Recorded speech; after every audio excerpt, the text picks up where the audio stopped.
Ayan, magandang araw sa ating lahat mga idol at mga kabayan.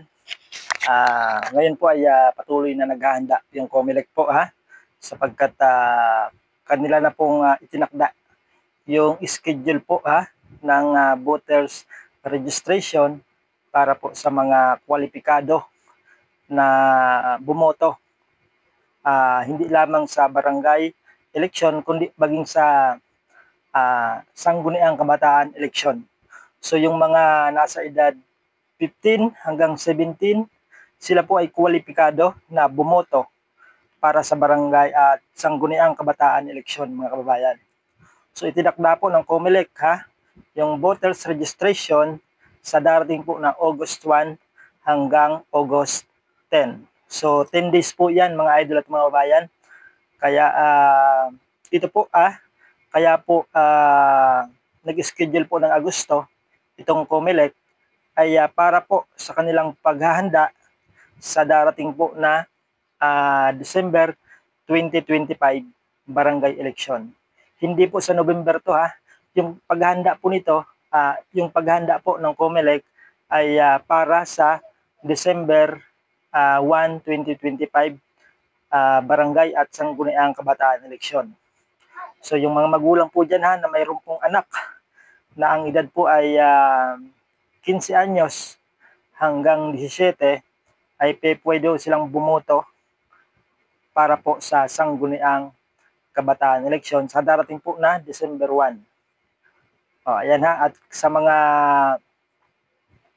nagbabalak naman po na tumakbo ngayon pong darating na barangay at sangguniang kabataan eleksyon, ayan po, patuloy po kayong maghanda sapagkat tuloy na tuloy po itong December 2025 election sapagkat wala pa pong batas na pipigil at magpapaliban dito sa December 2025 na naka-schedule na barangay at sangguniang kabataan election. Yun po yung malinaw ngayon mga idol at mga babayan. So, yung COMELEC po ay patuloy din na naghahanda at kung mapapansin nyo, yung binago lang ng COMELEC ay yung schedule ng voters registration. Pero yung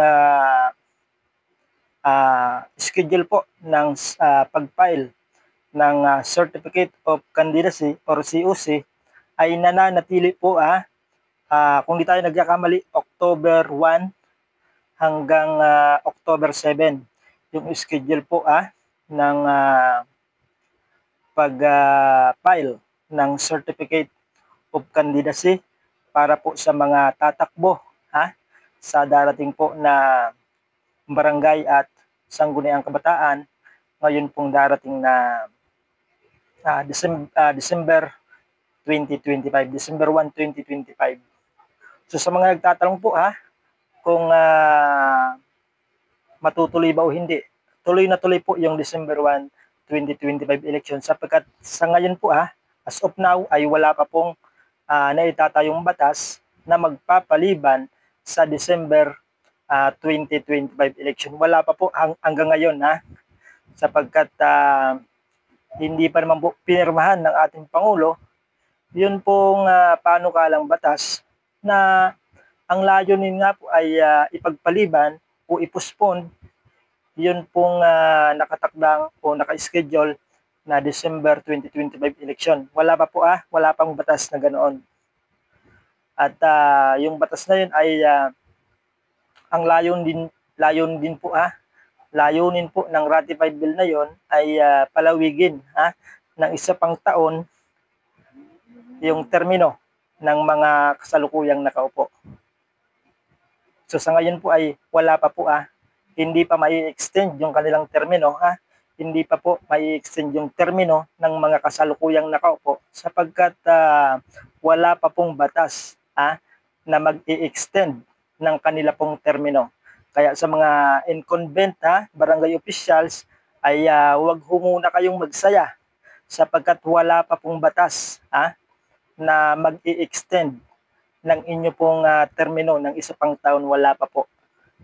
Sapagkat hindi pa po pinipirmahan ng ating Pangulo yun pong nasabing panukalang batas. Kaya maghanda po yung mga nagbabalak na tumakbo ngayon pong December 2025 election.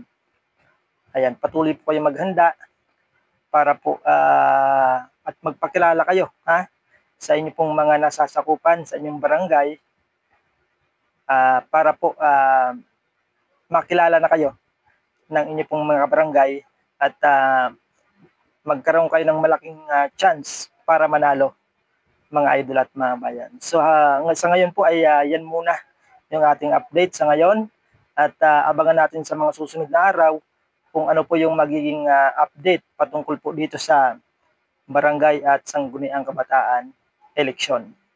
Ayan, so maraming salamat po sa inyong panonood at mag-ingat po tayong lahat. God bless po.